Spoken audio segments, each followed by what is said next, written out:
అపోస్తుల కార్యము 2వ అధ్యాయము 17 నుండి మనం చదువుకుందాం. అపోస్తుల కార్యము 2వ అధ్యాయము 17 నుండి మనం చదువుకుందాం త్వరగా. అంత్య దినముల యందు మనుషులందరి మీద నా ఆత్మను కుమ్మరించెదను. హల్లెలూయా. చేతుల పైకెత్తుదాం. హల్లెలూయా, హల్లెలూయా. అంత్య దినముల యందు మనుషులందరి మీద నా ఆత్మను కుమ్మరిస్తానని దేవుడు వాగ్దానం చేస్తున్నాడు. హల్లెలూయా. ఈరోజు కొంతమంది మాత్రమే పరిశుద్ధాత్మ చేత నింపబడుతున్నారు, కానీ కొంతమంది హృదయం ఇయ్యడం లేదు. దేవుని ఆత్మ జలముల మీద అల్లాడుచున్నది. దేవుని ఆత్మతో ప్రతి వారిని నింపాలని దేవుడు ఆయన తిరుగులాడుచున్నాడు, కానీ మన హృదయం ఇయ్యక దేవుని ఆత్మ పొందుకోలేకపోతున్నాము. హల్లెలూయా. అంత్య దినముల యందు మనుషులందరి మీద నా ఆత్మను కుమ్మరిస్తాను అని దేవుడు ఆయన వాగ్దానం చేస్తున్నాడు. కాబట్టి వాగ్దానం చేసిన దేవుడు, నమ్మదగిన దేవుడు మన మధ్యలో ఉన్నాడు. గట్టిగా చెప్పాలి కొడదాం. హల్లెలూయా, హల్లెలూయా. ఆ వాగ్దానము నీకు, నీ పిల్లలకు, నీ కుటుంబం అందరికీ కూడా దేవుడు ఆయన వాగ్దానం చేస్తున్నాడు. నా ఆత్మచేత నింపుతాను, నా ఆత్మచేత అభిషేకిస్తాను, నా ఆత్మలో నిన్ను నడిపిస్తానని దేవుడు ఆయన మన మధ్యలో ఆయన సంచరిస్తున్నాడు, కానీ మన హృదయాలు తెరవడం లేదు. ఎవడైనను నా స్వరము విని తలుపు తీసిన ఎడలా వానిలోనికి నేను వచ్చేదను, వానితో కలిసి నేను భోజనం చేస్తానని దేవుడు మాట్లాడుతున్నాడు. ఈ హృదయం అనే ఆలయం మూసుకొని మనము హృదయం అనే ఆలయం తెరవకపోతే దేవుడు మనలోకి రాడు. హృదయం అనే ఆలయము తట్టుచున్నాడు. తట్టినప్పుడు మన హృదయం అనే ఆలయం తీస్తే దేవుడు మన హృదయం అనే ఆలయంలోకి వచ్చి మనతో కలిసి ఆయన మన కుటుంబంలో నివాసము చేసి మనతోని భోజనం చేస్తానని దేవుని మాటలు సెలవిస్తున్నాయి. హల్లెలూయా. అంత్య దినముల యందు నా మనుషులందరి మీద నా ఆత్మను కుమ్మరిస్తాను. చదవండి ఇంకా. మీ కుమారులు, మీ కుమార్తెలు ప్రవచించే వారిగా ఉండాలి. హల్లెలూయా. ఈరోజు ప్రవచనాలు, సంఘములో ప్రవచనాలు చెప్పేవారు చాలా తక్కువ ఉన్నారు. ప్రవచనము దేవుడు ప్రతి వారికి ఇస్తానని దేవుడు వాగ్దానం చేస్తున్నాడు. మీ కుమారులకు, మీ కుమార్తెలకు ప్రవచించేవారిగా నేను చేయబోతున్నాను, కాబట్టి మీ హృదయాన్ని నాకు ఇయ్యము అని దేవుడు మాట్లాడుతున్నాడు. హల్లెలూయా. హృదయం ఇయ్యకపోతే దేవుడు హృదయంలోకి రాడు, హృదయంలో సంచారం చేయడు. కాబట్టి మన హృదయాన్ని మనం ఏం చేయాలంటే దేవుని కొరకు ఇచ్చేవారిగా ఉండాలి. హల్లెలూయా. మీ కుమార్తెలు, మీ కుమారులు ప్రవచించేవారిగా ఉంచాలని దేవుడు చూస్తున్నాడు. హల్లెలూయా. మన కుమారులు ఎక్కడున్నారు? మనం మాత్రమే ఇక్కడ ఉన్నాం, కానీ మన కుమారులు ఎక్కడో ఉన్నారు. మన కుమారులను దేవుని సన్నిధికి నడిపించే వారిగా ఉండాలి. మన కుమారులను దేవుని సన్నిధిలో భయభక్తులు గల వారిగా ఉంచి దేవుని త్రోవలో నడిపించే వారిగా ఉన్నట్లయితేనే నీ కుమారులు నీ మాట వింటారు, నీ కుమార్తెలు నీ మాట వింటారు. నీ మాట వినడమే కాదు, కానీ దేవుని యందు భయభక్తులుండి దేవుని సన్నిధిలో ప్రార్థించినట్లయితే వారిని ప్రవచించే వారిగా ఉంచుతానని దేవుడు మాట్లాడుచున్నాడు. హల్లెలూయా. ఈరోజు సంఘానికి ప్రవచనము దేవుడు ఇవ్వాలని ఆయన చూస్తున్నాడు. సంఘంలో ప్రతి వారిని ప్రవచనాత్మగా ఉంచాలని ఆయన చూస్తున్నాడు. ప్రవచన వరాల చేత నింపాలని ఆయన చూస్తున్నాడు. కాబట్టి సంఘము మౌనంగా ఉంటున్నది. దేవుని వాక్యం ఏమని సెలవిస్తున్నదంటే, లెమ్ము తేజరిల్లుము, యెహోవా మహిమ నీ మీద కనబడుచున్నదని అంటాడు. హల్లెలూయా. దేవుని సన్నిధిలో లేవాలి, దేవుని సన్నిధికి రావాలి. దేవుని సన్నిధిలో ఆయన మహిమను పొందుకొని, ఆయన శక్తిని పొందుకొని, ఆయన ప్రభావాన్ని పొందుకొని, ఆయన ప్రభావము అనేక ప్రజలకు తెలియచేసేవారిగా ఉండాలి. హల్లెలూయా. ఈ రోజు నుండి ప్రవచించే బిడ్డగా నీవు ఉండాలనంటే దేవుని సన్నిధిలో నువ్వు గంటలు గంటలుగా ప్రార్థన ఆత్మను కలిగి ఉండాలి. ఎవరైతే ప్రార్థన చేస్తారో, ఎవరైతే దేవుని ఆరాధిస్తారో, దేవుని ఎవరైతే స్తుతిస్తారో, వారిని ఆత్మచేత నింపి ఆయన అభిషేకించాలని ఆయన చూస్తున్నాడు. పరిశుద్ధాత్మ పొందాలంటే మామూలు విషయం కాదు. దేవుని సన్నిధిలో పశ్చాత్తాపపడాలి.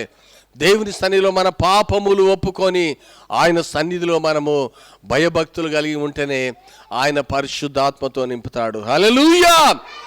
మన పాత స్వభావం మార్చబడాలి. నూతన స్వభావంతో మనము నింపబడి దేవుని సన్నిధిలో సాగిపోవాలని దేవుడు ఆయన చూస్తున్నాడు. అపోస్తల కార్యం కింద చూడండి. అలాగనే త్వరగా మౌతులో చదవండి. మీ యవనులకు దర్శనము కలుగును, మీ వృద్ధులు కలలు కందురు, ఆ దినములలో నా దాసుల మీదను నా ఆత్మను కుమ్మరించెదను గనుక వారు ప్రవచించెదరు. ఏ దినములో? ఈ దినములో నా దాసుల మీదను నా దాసురాళ్ళ మీదను నా ఆత్మను కుమ్మరిస్తాను అని దేవుడు మాట్లాడుచున్నాడు. హల్లెలూయా! హల్లెలూయా! ఆయన మాట్లాడినప్పుడే మనం లోబడాలి. ఆయన మాట్లాడినప్పుడే ఆయన మాటకు లోబడి దేవుని యొద్దకు ఎవరైతే వస్తారో వారిని నేను అభిషేకిస్తాను, వారిని నా ఆత్మతో నింపుతానని దేవుడు మాట్లాడుచున్నాడు. ఆ దినములలో నా దాసుల మీదను నా దాసురాళ్ళ మీదను నా ఆత్మను కుమ్మరిస్తానని దేవుడు మాట్లాడుచున్నాడు. దేవుని ఆత్మ చేత నింపబడాలి. అన్య భాషలతో నింపబడాలి.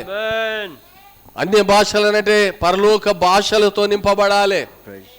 ఏదో వచ్చి తెలుగులో 4 పాటలు పాడి 4 మాటలు చెప్పి 4 మాటలు విని బోడు కాదు.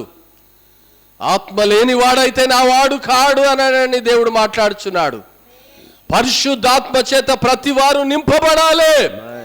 దేవుని రాకడలో ఎత్తబడాలనంటే ఏదో 4 మాటలు మాట్లాడితే నువ్వు ఎత్తబడవు. పరిశుద్ధాత్మ చేత అన్య భాషలతో నింపబడాలి.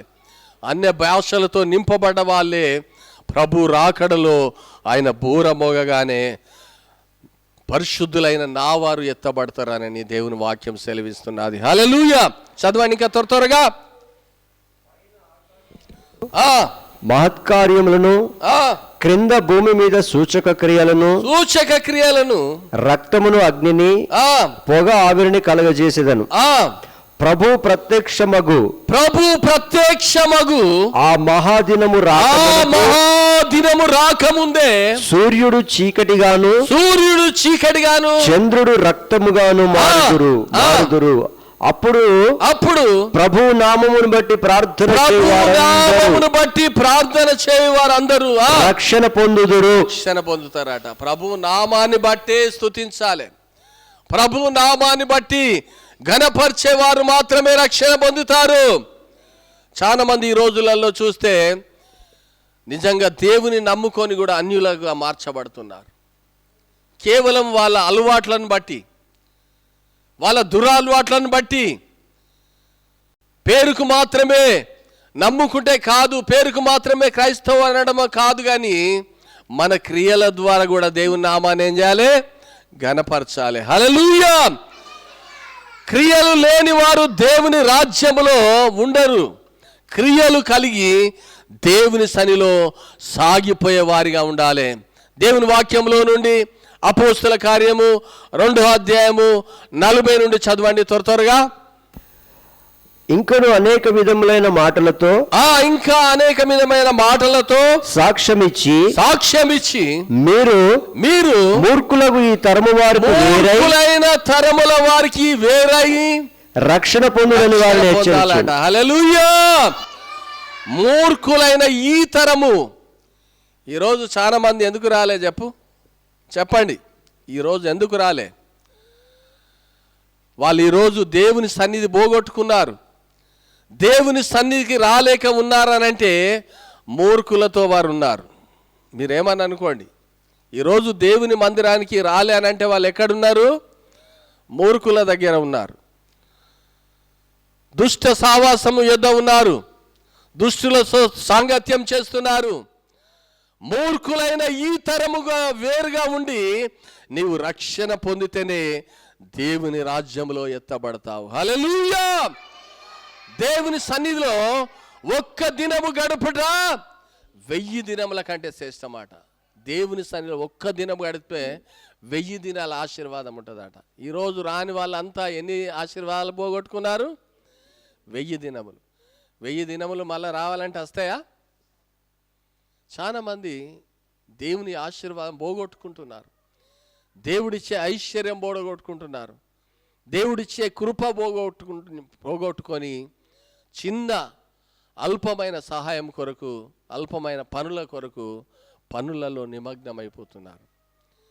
ఈరోజు ఆయన పిలిచినప్పుడు నువ్వు ఎక్కడున్నావనంటే నా పని మీద ఉన్నానంటే నువ్వెవరో నాకు తెలియదు అని అంటాడు.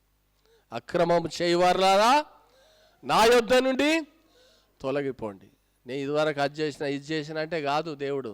ఇప్పుడు నువ్వు ఏం చేసినావు, ఇప్పుడు నువ్వు ఎక్కడున్నావు, ఇప్పుడు ఎక్కడ ఆరాధన చేస్తున్నావు, ఎక్కడ నువ్వు ఉన్నావనని దేవుడు అడుగుతాడు. హల్లెలూయా, హల్లెలూయా. చదవండి ఇంకా త్వరగా కిందికి. కాబట్టి అతని వాక్యమును అంగీకరించిన వారందరూ, కాబట్టి ఆయన వాక్యము అంగీకరించిన వారు అందరూ బాప్తిసం పొందిరి. ఆ దినమందు ఇంచుమించు 3000 మంది చేర్చబడి వీరు అపోస్తుల బోధయందు సహవాసమందును రొట్టె విరుచుటయందును ప్రార్థన చేయుటయందును ఎడతెగక ఉండిరి. హల్లెలూయా, హల్లెలూయా. ఈరోజు ప్రభు శరీరం మన దగ్గర ఉన్నది, రొట్టె మన దగ్గర ఉన్నది, ఆయన రక్తం మన దగ్గర ఉన్నది, రొట్టె మన దగ్గర ఉన్నది. ప్రభు శరీరము, ఆయన రక్తము మన దగ్గర ఉన్నది. ఎవడైనను అది తీసుకొని వాడైతే ప్రభువాడు కాడు. ఆయన శరీరము తిని ఆయన రక్తము తాగిన వాడు మాత్రమే నాకు పాత్రుడు అని దేవుని వాక్యం సెలవిస్తున్నది. అపోస్తుల బోధయందును రొట్టె విరుచుటయందును ఎడతెగక ప్రార్థన చేసే గుంపులో ఉండాలి. ఈరోజు ప్రార్థన చేసే గుంపులో లేరనంటే వాళ్ళు ఎక్కడున్నారు? అపోస్తుల కార్యంలో ఇన్ని రీతిలా దేవుడు మాట్లాడుచున్నాడు. దేవుడు పిలిచినప్పుడు ఆదాము కూడా ఆయన చెట్టు చాటుకు జాక్కున్నాడు. ఎందుకు అనంటే ఆయన పాపము చేసి ఉన్నాడు కాబట్టి.